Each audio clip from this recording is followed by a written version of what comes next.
ಈಗ ಸೂಪರಾಗಿರುವ ಮಂಡಕ್ಕಿ ಉಪ್ಕರಿ ರೆಡಿಯಾಗಿದೆ. ಇದು ಹೇಗೆ ಮಾಡೋದನ್ನು ನೋಡ್ಕೊಂಡು ಬರೋಣ ಬನ್ನಿ. ಈಗ ಬೇಯಿಸಿದ ಮೊಟ್ಟೆ ಹಾಕ್ತಿದ್ದೇನೆ 4. ಇದೀಗ ಇಬ್ಬರಿಗಾಗುವಷ್ಟು ತೋರಿಸಿ ಕೊಡ್ತಿದ್ದೇನೆ. ಇವಾಗ ಅದು ಸ್ವಲ್ಪ ಸ್ಮ್ಯಾಕ್ ಮಾಡ್ಕೊಳ್ಳುವ, ಸ್ವಲ್ಪ ಪುಡಿ ಪುಡಿ ಮಾಡ್ಕೊಳ್ಬೇಕು.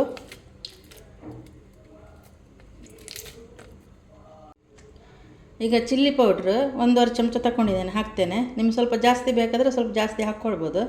ಇದು ಇಬ್ಬರಿಗೆ ಮಾಡಿ ತೋರಿಸಿ ಕೊಡ್ತಿದ್ದೇನೆ, ಅದಕ್ಕೆ 1.5 ಚಮಚ ಹಾಕಿದ್ದೇನೆ. ಆಮೇಲೆ ಸ್ವಲ್ಪ ಉಪ್ಪು, ಜಾಸ್ತಿ ಬೇಡ, ಸ್ವಲ್ಪ ಹಾಕ್ಕೊಳ್ಳಿ. ಇವಾಗ ತೆಂಗಿನೆಣ್ಣೆ ಹಾಕ್ತಿದ್ದೇನೆ. ತೆಂಗಿನೆಣ್ಣೆ ಹಾಕಿದರೆ ಸ್ವಲ್ಪ ಟೇಸ್ಟ್ ಬರುತ್ತೆ. ಒಂದು 2ರಿಂದ 3 ಸ್ಪೂನ್ ತೆಂಗಿನೆಣ್ಣೆ ಹಾಕ್ಕೊಳ್ಳಿ. ಇದು ಚೆನ್ನಾಗಿ ಮಿಕ್ಸ್ ಮಾಡಬೇಕು. ಇದು ಚೆನ್ನಾಗಿ ಮಿಕ್ಸ್ ಆಯಿತು. ಈಗ ಮಂಡಕ್ಕಿ ಹಾಕ್ತಿದ್ದೇನೆ. ನಾವಿಲ್ಲಿ ಮುಂಡಕ್ಕಿ ಅಂತ ಹೇಳುತ್ತೆ ಕುಂದಾಪುರದಲ್ಲಿ, ಬೇರೆ ಬದಿಯೆಲ್ಲ ಮಂಡಕ್ಕಿ ಅಂತ ಹೇಳ್ತಾರೆ. ಇದು ನೀವು ಚೆನ್ನಾಗಿ ಮಿಕ್ಸ್ ಮಾಡಿಕೊಳ್ಳುವ. ಈಗ ಒಂದು ಹಾಫ್ ಬಾಯ್ಲ್ ಮೊಟ್ಟೆ ಮಾಡ್ಕೊಳ್ಬೇಕು, ಮೊಟ್ಟೆ ಆಮ್ಲೆಟ್ ಮಾಡ್ಕೊಳ್ಬೇಕು. ಹಾಫ್ ಬಾಯ್ಲ್ ಸ್ವಲ್ಪ ಎಣ್ಣೆ ಹಾಕಿದ್ದೇನೆ ಕಾವಲಿಗೆ. ಈಗ 2 ಮೊಟ್ಟೆ ಹಾಕ್ತಿದ್ದೇನೆ. ನೀವು ಮೊಟ್ಟೆ ಎಷ್ಟು ಬೇಕಾದರೂ ಹಾಕ್ಕೊಳ್ಬೋದು, ನಿಮಗೆ ಎಷ್ಟು ಮೊಟ್ಟೆ ಬೇಕು ನೋಡ್ಕೊಂಡು ಹಾಕ್ಕೊಳ್ಳಿ. ಈಗ ಮೊಟ್ಟೆ ಆಮ್ಲೆಟ್ ಆಯಿತು, ಗ್ಯಾಸ್ ಬಂದ್ ಮಾಡ್ತೇನೆ. ಈಗ 1 ಹಸಿಮೆಣಸು ಕಟ್ ಮಾಡಿ ಇಟ್ಕೊಂಡಿದ್ದೇನೆ, ಅದನ್ನು ಹಾಕ್ತೇನೆ. ನೀವು ಬೇಕಾದರೆ ಮಾತ್ರ ಹಸಿಮೆಣಸು ಹಾಕ್ಕೊಳ್ಳಿ, ಬೇರೆ ಹಸಿಮೆಣಸು ಸ್ಕಿಪ್ ಮಾಡಿ. ಹಸಿಮೆಣಸು ಹಾಕ್ಕೊಂಡು ಸ್ವಲ್ಪ ಮಿಕ್ಸ್ ಮಾಡಬೇಕು. ಮಿಕ್ಸ್ ಮಾಡ್ಕೊಂಡಿದ್ದೇನೆ. ಇವಾಗ ಒಂದು ಅರ್ಧ ಲಿಂಬೆಹುಳಿ ಹಿಂಡುತ್ತಿದ್ದೆ. ಲಿಂಬೆಹುಳಿ ಹಿಂಡ್ಕೊಂಡು ಸ್ವಲ್ಪ ಮಿಕ್ಸ್ ಮಾಡ್ಕೊಳ್ಳುವ.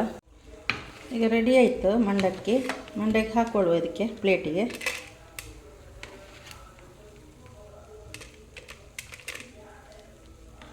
ಈಗ ಮಂಡಕ್ಕಿ ಹಾಕ್ಕೊಂಡಿದ್ದೇನೆ. ಇದಕ್ಕೆ ಸ್ವಲ್ಪ ನೀರುಳ್ಳಿ ಹಾಕಬೇಕು. ಇವಾಗ ಉದುರಿಸ್ಕೊಳ್ಬೇಕು.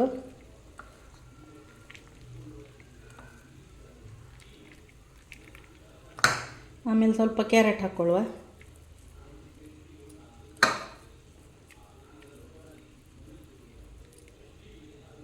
ಕ್ಯಾರೆಟ್ ಹಾಕ್ಕೊಂಡಾಯಿತು. ಇವಾಗ ಸ್ವಲ್ಪ ಟೊಮೆಟೊ ಹಾಕ್ಕೊಳ್ಬೇಕು.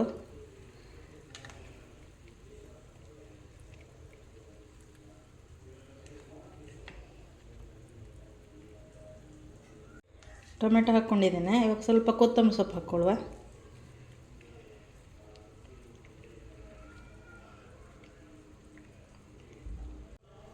ಈಗ ಎಲ್ಲ ರೆಡಿ ಆಯಿತು.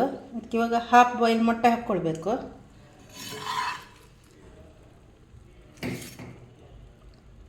ಹಾಫ್ ಬಾಯ್ಲ್ ಮೊಟ್ಟೆ ಹಾಕ್ಕೊಂಡಿದ್ದೇನೆ. ವಿಡಿಯೋ ಇಷ್ಟ ಆದಲ್ಲಿ ಒಂದು ಲೈಕ್ ಮಾಡಿ, ಹಾಗೆ ನಮ್ಮ ಚಾನಲ್ಗೆ ಒಂದು ಸಬ್ಸ್ಕ್ರೈಬ್ ಮಾಡಿ.